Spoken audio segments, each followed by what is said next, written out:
उसका वध कर दिया था, क्योंकि वो उनकी जो माँ थी रचना, वो दैत्यों की बहन थी और वो उनके नाम से भी आहुति दिलवाते थे, दैत्यों के नाम से।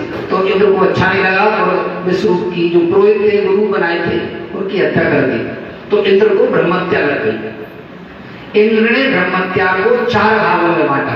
पहला भाग दिया भूमि को, पृथ्वी में ब्रह्महत्या ऊसर के रूप में, जो आपने देखा होगा रेत ऐसा सब सफेद सफेद पदार्थ पाया जाता है, वो भूमि को पहला भाग दिया। और भूमि को यह वरदान दिया कि भूमि समतल हो जाया करेगी, जैसे गड्ढा आदि होता है तो समतल हो जाया करेगी। तो दूसरा भाग दिया जल को। जल में ब्रह्महत्या फेन के रूप में या काई के रूप में पाई जाती है, उसको स्पर्श करना भी दोष होता है। जल को यह वरदान दिया कि झरने आदि के द्वारा तुम्हारी वृद्धि हुआ करेगी। तीसरा जो भाग दिया वो वृक्षों को दिया। गोंद देखा होगा आपने, चित्तपासा जो पदार्थ निकलता है वो भी ब्रह्महत्या के रूप में होता है।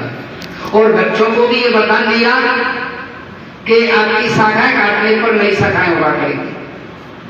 चौथा जो भाग दिया वो माता बहनों को दिया, रजो धर्म के रूप में, मासिक धर्म के रूप में पाया जाता है, उनको भी पुरुष के नित्य सहवास का वरदान दिया।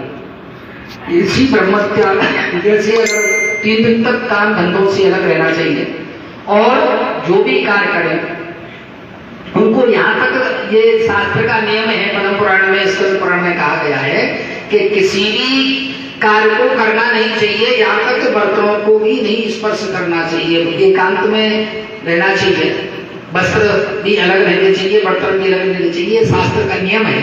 इसी जो बर्तन आदि छू लेते हैं या कर लेते हैं, उसी के पश्चात आपके लिए ये ऋषि पंचमी का व्रत रखा जाता है। इसमें सप्तऋषियों की पूजा, अर्धंती की पूजा की जाती है। तो ये कथा आती है कि एक बार राजा सुदाश्व ने कहा कि हे पितामह, मुझे ऐसा कोई व्रत और उपवास बताइए जिससे समस्त पापों का नाश हो जाए। तब ब्रह्मा जी ने कहा कि हे राजन, मैं तुम्हें वह व्रत बताता हूं जिसमें समस्त पाप विनाश को प्राप्त होंगे। वह ऋषि पंचमी का व्रत है जिसके करने से नारी जाति के तमाम पाप दूर होकर पुण्य की प्राप्ति होती है। इसके बारे में तुम्हें से एक पुरातन कथा कहता हूं। विदर्भ देश में एक उत्तंक नाम के सदाचारी ब्राह्मण रहते थे और उनकी पतिव्रता नारी का नाम था सुशीला। उनके एक पुत्र की और एक पुत्र का जन्म हुआ। वो पुत्र शुभ भूषण ने वेदों का सांगोपांग अध्ययन किया, कन्या समय अनुसार एक सामान्य कुल में विवाह कर दिया। वह विधि के विधान से कन्या विधवा होगी और वह अपने सतत्व की रक्षा के लिए अपने पिताजी के यहाँ रह करके अपने माता पिता की ही सेवा करने लगी। ब्राह्मण ने सपरिवार गंगा तट पर कुटी बनाकर ब्राह्मणों को विद्या अर्जन का कार्य करने लगे। एक समय कन्या माता पिता की सेवा कर एक शिलाखंड पर शयन कर गई। रात भर में उसके सारे शरीर में कीड़े पड़ गए। जब सुबह को शिष्यों ने उस कन्या को इस अवस्था में देखा तो उसकी माता सुशीला को निवेदन किया कि हे गुरु माँ, पुत्री के दुख को देखिए।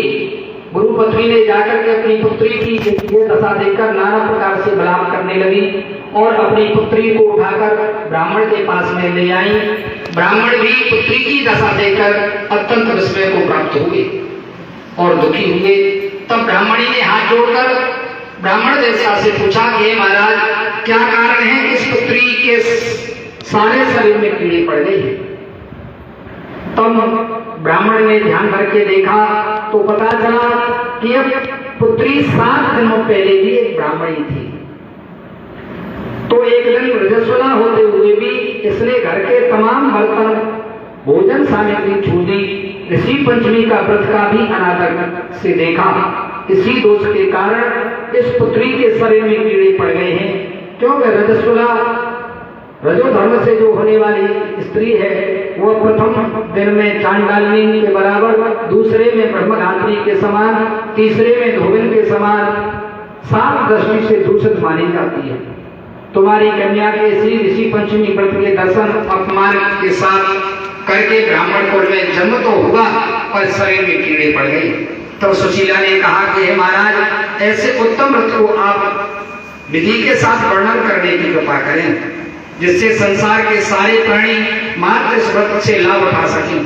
तब ब्राह्मण बोले कि हे सदा धर्मणी, यह व्रत भादव मास की शुक्ल पक्ष की पंचमी को किया जाता है। पंचमी के दिन सुंदर नदी में स्नान कर व्रत वस्त्र धारण करें। सायकाल सप्तर्षियों का पूजन विधान से करना चाहिए। भूमि गोबर से लीप कर उस पर अष्टदल कमल बना करके नीचे लिखी सप्तर्षियों की स्थापना करें। उनकी प्रार्थना इस प्रकार करें कि महर्षि कश्यप, अत्रि, भारद्वाज, विश्वामित्र, गौतम, जमदग्नि और वशिष्ठ और साथ में अरुंधति का पूजन करना चाहिए। स्नान, चंदन, फूल, दीप, नैवेद्य आदि से पूजन कर व्रत सफल की कामना करनी चाहिए। इस व्रत को करके उद्यापन की विधि करनी चाहिए। चतुर्थी के दिन एक बार भोजन करें, चौथ के दिन एक बार भोजन करना चाहिए। पंचमी के दिन व्रत आरंभ करें। सुबह नदी या जलाशय में स्नान करके गोबर से लीप कर सबको बद्ध चक्र बनावे, उस पर कलश स्थापित करें। कलश के कंठ में नया वस्त्र बांधे। पूजा सामग्री एकत्र कर अष्टदल कमल पर सप्तर्षियों को स्वर्ण प्रतिमा स्थापित करें। फिर षोडशोपचार से पूजन कर रात्रि को पुराण आदि की कथा का श्रवण करें। फिर सुबह ब्राह्मण को भोजन कराकर दक्षिणा देकर संतुष्ट करें। इस प्रकार इस व्रत का अध्यापन करने से नारी सुंदर लावण्य के को प्राप्त होकर सौभाग्यवती होकर धन और पुत्र से संतुष्ट होकर अजय उत्तम गति को प्राप्त होती है। ये तो कथा है। दूसरी कथा भविष्य पुराण में इस प्रकार आती है। एक बार महाराज कृष्ण ने युधिष्ठिर ने कहा, हे महाराज, वो कौन सी पंचमी है जिसके करने से नारी जाति दोषों से मुक्त करके महत्वपूर्ण को प्राप्त होती है? आप मुझे संक्षेप में श्रवण कराएं। भगवान श्री कृष्ण ने कहा, हे राजन, भाद्रपद शुक्ल पक्ष की जो पंचमी है उसे ऋषि पंचमी कहा जाता है। रजस्वला से मुक्ति होती है, क्योंकि वह जब इंद्र ने वृत्रासुर को मारा था तब ब्रह्मत्या का एक भाग नारी के रज में, दूसरा नदी के फेन में, तीसरा भाग पर्वत में, चौथा भाग अग्नि के प्रथम ज्वाला के विभक्त कर दिया था। इससे हर वर्ण की जाति नारी को रजस्वला होने पर प्रथम दिन चांडालिनी, दूसरे दिन ब्रह्मधात्री, तीसरे दिन धोबिन के माफिक दोषी होती है। इससे उस दिन प्रति वस्तु छूने से अपवित्र होकर दोष होता है। इस ऋषि पंचमी व्रत के करने से वह दोष मोक्ष होकर नारी पवित्रता को प्राप्त होती है। हे राजन, विदर्भ देश में एक संजित नाम का राजा था। उसी राज्य में एक सुमित्र नामक ब्राह्मण रहता था। उसकी जय श्री राम की पत्नी एक दिन ऋषि कार्य में रहती हुई रजस्वला धर्म को प्राप्त हो गई। वह समय अनुसार भोजन करती, वस्तुओं को छूती रही। इस प्रकार समय पाकर दोनों पति पत्नी की मृत्यु हो गई। मरने पर ब्राह्मणी को तो कुतिया का जन्म हुआ और ब्राह्मण को बैल का जन्म प्राप्त हुआ। उस दोनों को अपने तप के प्रभाव से पूर्व जन्म की बातों का स्मरण बना रहा। यह दोनों प्राणी अपने ही पुत्र के घर में पालित हुए।